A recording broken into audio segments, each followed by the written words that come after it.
Hello, my friends. Welcome back to the 1907 Diary series. We have another long diary entry, this time for the 12th of September, a Wednesday, and Dimitri and Maria are still staying on the Yusupov estate in the Crimea.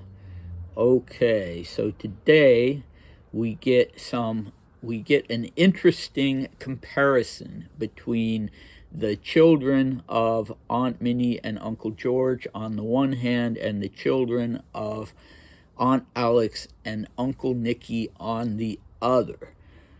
And our friend is not feeling quite as poetic today as he was previously, the day before when he was writing so beautifully. But at any rate, he does have a bit of that left in him for the moment. So this, again, is a very long diary entry, which we will have to do in parts, but I'm actually grateful for that, since he isn't writing as often in 1907. I'm glad that when he does write, he has a lot to say. Okay, so let's dive in. At 8 o'clock in the morning, as always, we went swimming.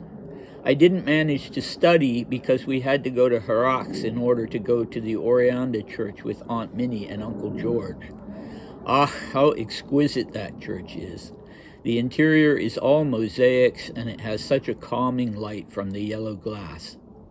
The church was built in the form of a cross and is even beautiful on the outside. Then we went to Harax for lunch. Nina was at lunch. That little girl is amazingly sweet. She eats terribly cleanly and behaves so well at the table and with guests. She offers her hand so sweetly. What a huge difference between her and Ksenia on the one hand and Aunt Alex's children on the other. They are dirty and disobedient. One constantly has to yell at them.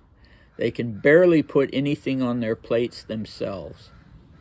After lunch, we just sat and talked for a while. Then we went home. There I studied Russian with GM until tea, which was at 4 o'clock. Then I went shooting, but didn't get anything at all, though I fired several times. Okay, so what do we have to talk about with this one? Well, first, I tried with some success, but not much, to find photographs of the Oreanda church. So Oreanda was, I think, about 5 miles, or is, I should say, about 5 miles from Livadia. I don't know how far it is from Harax, and it is noteworthy for having 2 Soviet-era sanatorium buildings. So there were 2 tuberculosis sanatoriums built there during the I think 1950s. But Dmitri wouldn't have seen those. So he, and at any rate, if he had, he would not have known, of course, that he himself would be someday in a tuberculosis sanatorium. Okay, so you can find, what I found were pictures of the exterior, but none of these beautiful mosaics, which I would have loved to see on the inside. I tried various ways to form the search, putting in Oreanda Church, Crimea, mosaic, so on and so forth. But, the interior photos, there's one really gorgeous church that's sort of up on a crag, but I don't think that's it. There's another one that I didn't find quite as beautiful, but it's a sort of a different shape for an Orthodox church. And, I mean, all Orthodox churches are built in the form of a cross, but only so the arms of the cross, instead of sticking out far, are basically short and hugging the building. They're like 2 alcoves. And this one has more of, it's more stretched out. So, take a look.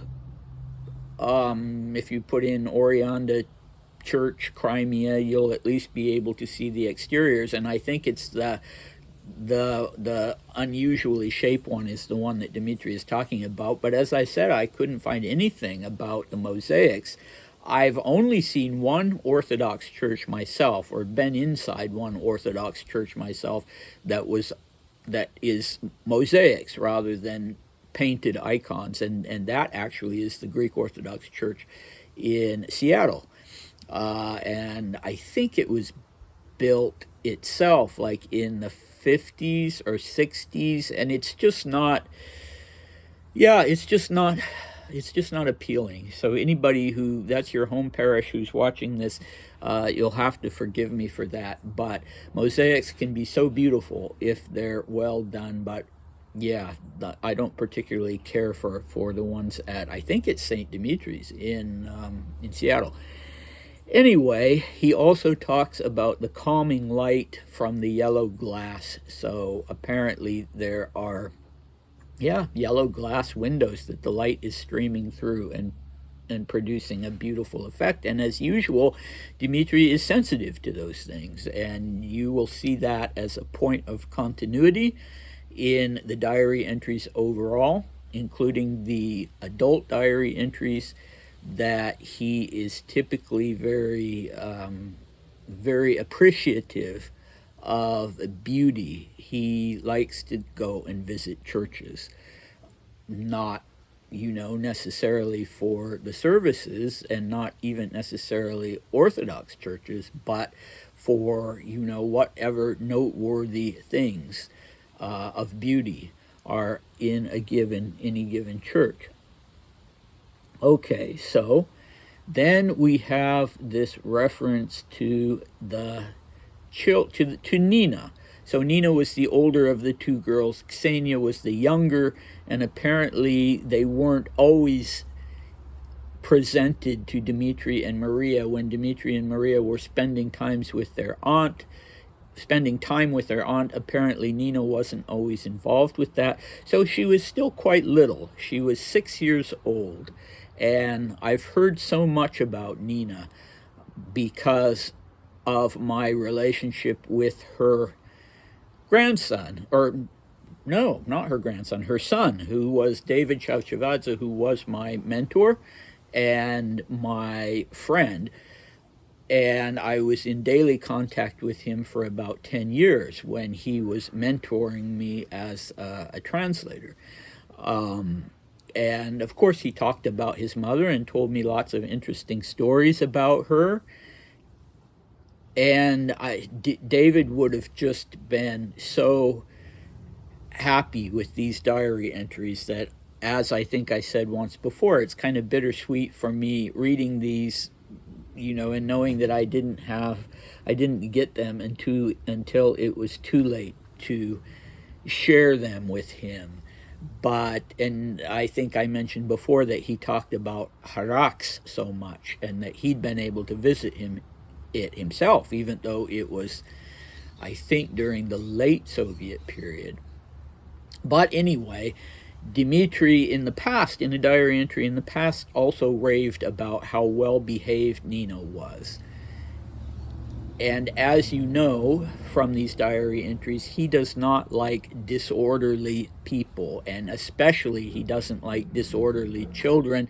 He doesn't like it when adults break from the set rules for what they are supposed to do or for what he considers appropriate, and he especially doesn't like rowdy, rambunctious children. So he is overjoyed at how well behaved Nina is, how sweet she is, how when he says she eats terribly cleanly, that's an awkward way to put it, but he means that she has good table manners and she's not, spilling anything or getting anything on her face. And when she's with guests, she offers her hand so sweetly, and she's sort of the ideal well-mannered little girl. So what a huge difference, he says then, between her and her little sister Ksenia, on the one hand, who are so well behaved and so well brought up, in contrast with Aunt Alex's children. He doesn't say Uncle Nicky and Aunt Alex's children. He just says Aunt Alex's children. So this could be probably mainly just the girls. Alexei was 3, so I doubt he would have been at the table for meals. And Dmitri here seems to be talking specifically about meals, though he's told us already in the past that he considered Aunt Alex's children to be very poorly behaved and loud and disruptive. So in this instance, comparing Nina Georgievna's table manners with the table manners of Olga, Tatiana, Maria, and Anastasia, OTMA, as they were called, and they ranged in age at that time from 11 to 7. And it's hard for me to imagine Olga behaving the way he describes, or for that matter, Olga and Tatiana. I have a feeling it was probably more Maria and Anastasia, the small pair, or the little pair as they were called. But, you know, who knows? He's not distinguishing. He's just saying Aunt Alex's children, they are dirty and disobedient. So what does he mean by dirty? Well, he doesn't mean they're dirty in general. He doesn't mean they're wearing dirty clothes or have twigs in their hair or something like that, or haven't washed their hands. He means that they are sloppy at the table. Unlike little Nina, they're sloppy. And they're also disobedient, and somebody has to constantly yell at them to get them to behave. And he uses the impersonal, the passive or the impersonal form here. Not the passive, but the impersonal. One constantly has to yell at them. So who was yelling at them? Was it their parents, or their, their governess, or was it him? I don't know. But they were disruptive. So somebody had to constantly be telling them to behave. And then he makes this interesting statement: they can barely put anything on their plates by themselves. So are we talking about a sort of lunch buffet, or dishes being passed? Because I'm surprised that he would have expected them to put anything on their plates by themselves. But I guess, I guess that was something that was going on, that people were helping themselves, and that the girls, for whatever reason, couldn't seem to manage that themselves. But who knows? There's not...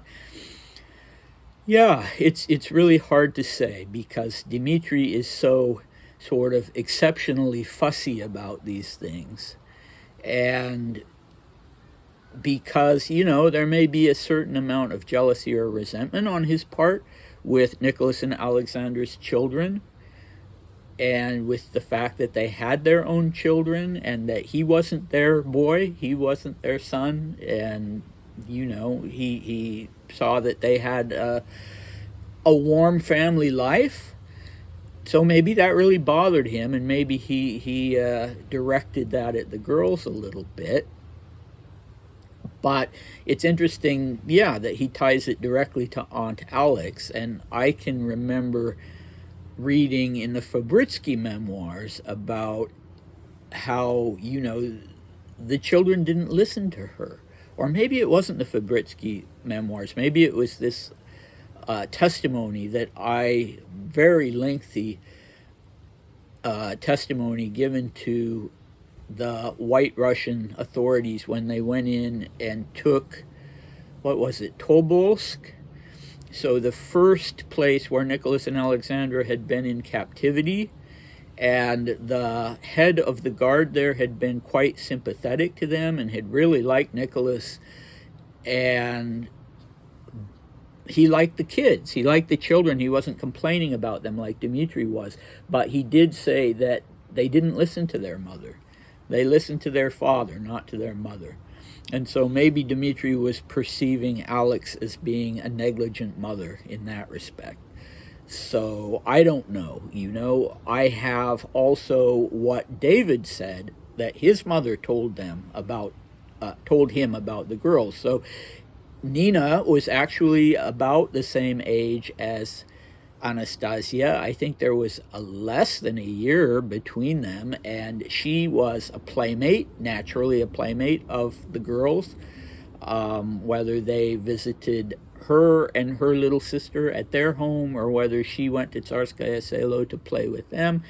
And David said she just couldn't stand Anastasia, that she thought Anastasia was this awful girl that pulled hair and was sort of sneaky and vindictive, and that she told David that she thought Anastasia sort of singled her out because she was tall, and she was taller than Anastasia at any rate, and Anastasia resented the fact that she herself was not as tall as her sisters and not as tall as Nina, and that was sort of the cross she had to bear. But at any rate, you know, I'm offering you a picture of these children from the eyes of Dimitri and from the eyes of Nina, and in Nina's case we have it secondhand, relayed through her son. So, you know, I'm not personally saying that these that either Dimitri or Nina were correct in their assessment, but that was how they felt. So after lunch, then Dimitri and Maria get a chance to sit down with their aunt and uncle and just talk for a while. And this is something I don't think he would have been particularly interested in doing back when he was 14 and when we were looking at the diary entries then. But he clearly has matured, and now it's something he's enjoying doing. And there's a little bit, as you'll see in the diary entries for September as they go along, he's starting to feel very happy with George and Aunt Minnie, particularly with Aunt Minnie, as being part of this little family and his mother's sister. So yeah, he is enjoying spending time with them, as you will see. And then he goes out shooting. He studies Russian. He goes out shooting but doesn't get anything. Good. I'm glad he didn't get anything. Yeah, so that is that for today. I am particularly unarticulate today, so I apologize to you for that, but so it goes. C'est la vie. That's the way it is some days. And yeah, we have more very interesting things going on in this particular diary entry, and I can also tell you that in general, Dimitri and Maria are going to start getting out of the house, so to speak, and going and socializing more with the other members of the family. So that will be interesting, and I'll see you next time. Bye.